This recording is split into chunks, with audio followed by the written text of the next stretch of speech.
For more than a century, city spending has been controlled by what's called a strong mayor form of government with limited powers for the city council. A charter amendment recently cleared for this year's ballot would give the council more leverage.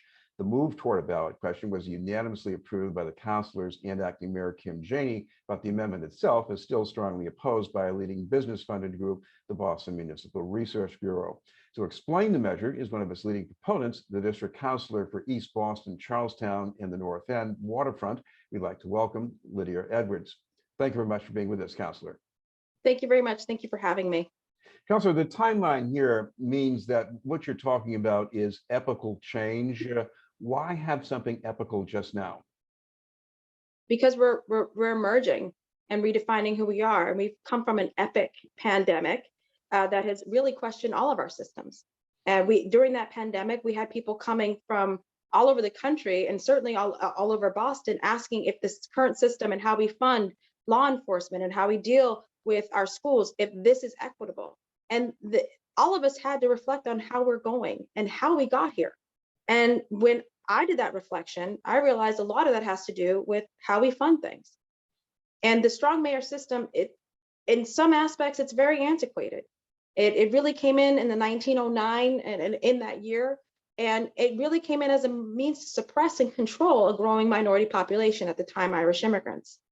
To maintain a system like that in the emergence that we are right now it's missing the moment, it's missing the movement, and it's just simply not listening to what people are asking for. And what they're asking for is more democracy. They do it on social media. They do it through emails. They do it through town halls. We are more engaged than we have ever been before, except when it comes to how our money's spent. That makes no sense. I want to ask you about the budget that just got cleared by the council, and you did vote for it at the end, although maybe not with a lot of enthusiasm. There are some changes in that budget. Police reforms. The mayor says she cut back on overtime spending in the police department. But how could this have been better if the amendment were in place now? It's the process. It's the process and how it could have been better. We would not have simply complained and were upset about certain things and said, as you said earlier, to ask for or plead the mayor to do better. We would be making demands right there on the floor. We as a body would be voting on it, saying we're going to move this money over here. We're going to demand that we not only just care about it for a political moment, but we truly fund recovery services, that we truly fund an alternative to policing and 911. And we would say what we think a true investment in that looks like. That's the difference. And it would go back and forth on the floor and it would be done. We wouldn't be making suggestions.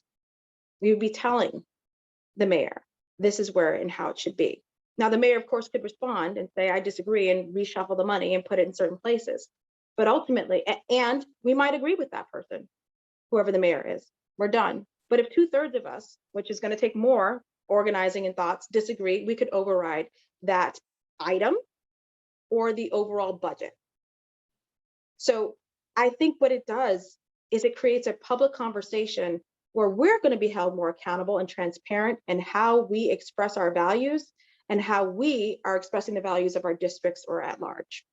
What about that ability to override the mayor? Because that might make some people nervous, because there might be this thinking that the reason we put up with strong mayors is that they have to win the whole city, and now the council gets to overrule that. But what does 2/3 mean as far as the way you see it? So right now, when we pass the budget, it's by simple majority, seven votes.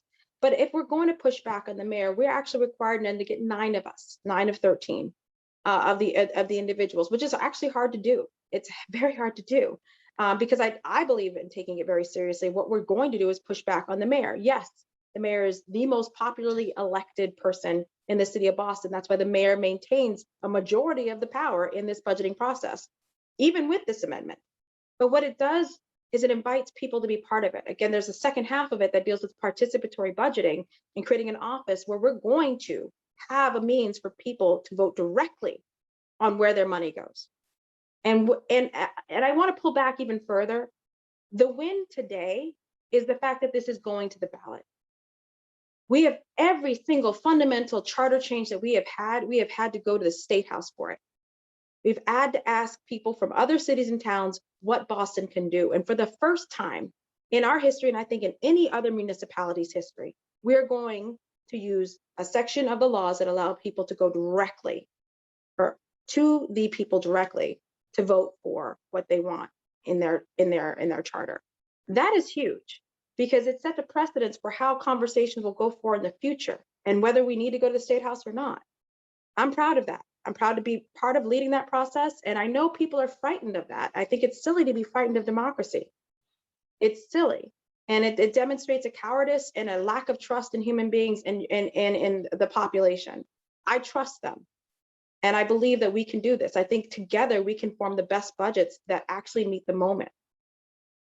You know, I know that Proposition 2.5 is still going to be in effect no matter what happens with this referendum. So that means that property tax revenue is still going to be capped the same way. But on the other hand, could a more democratic process around the budget lead to things that are not as engaging, maybe getting put on the back burner with some consequences, let's say for bond ratings? I know that's something like the Municipal Research Bureau thinking perhaps, but should voters worry about that? No, I think the Research Municipal Bureau should be worrying about why voters aren't voting. The Bureau should be more worried about why people feel that their local government isn't listening to them, that they don't feel that they have control over the tax dollars that they're paying. You know, people are most upset during tax time because they don't feel like they're getting value for their dollar. Well, this budget amendment allows for them to say where their dollar goes to a certain extent. And I think the Research Municipal Bureau is, you know, their membership is corporations and developers. And this system works for them. This system is exactly what is the best for them. And I think at the end of the day, my job is to work for the system that's best for the people in my district and the people in Boston. And what I'm hearing overwhelmingly is they want a system where they have a seat at the table. And talking about seats at the table, there has been a step in that direction in recent years already with the Community Preservation Act. What does that say about the maturity of Boston's electorate to have this kind of a process? We chose to, yes, that's a perfect example. Again, the Research Municipal Bureau, who opposed it, ultimately not trusting the population, but the population ignoring them if they even knew what they were saying, and went ahead and said, no, it's worth it to us to have a little bit more of a property tax in order to fund things that we think would need to be funded, which is affordable housing, historic preservation, and open space. And that we have now a committee of people selected by the city councilors to sit there, regular folks, to define where that money goes. That is exactly, I think that it's based off of that training and that outreach and that grassroots movement. Yes, for Better Boston. The movement today is yes for a better budget. That's what I'm part of, that coalition, to push for this ballot initiative to again take the lessons we learned and to push and move and make us more democratic. Finally, I have one other topic to ask you about that is very relevant here. You happen to live in a Senate district where the incumbent is reportedly looking to get another job, and you're the only elected official in Boston I know who, besides him, who has run for this seat before. So what is going through your head just now?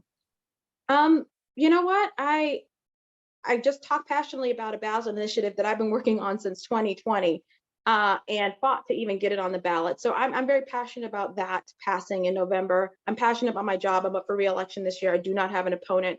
And ultimately, you know, I will talk to my friend, and I know Joe, his wife, his kids, and I love Joe Boncory, sorry. He's a dear friend of mine, and he has got to make a decision that is best for him. In terms of what I think and how I'm going to move, will be looking to my supporters, my friends, and my family, and asking them ultimately where they think I am the best advocate I can be for them. And right now, I know that they have said that ballot initiative is it, and I will continue to ask and talk to them as facts and timelines and conversations emerge.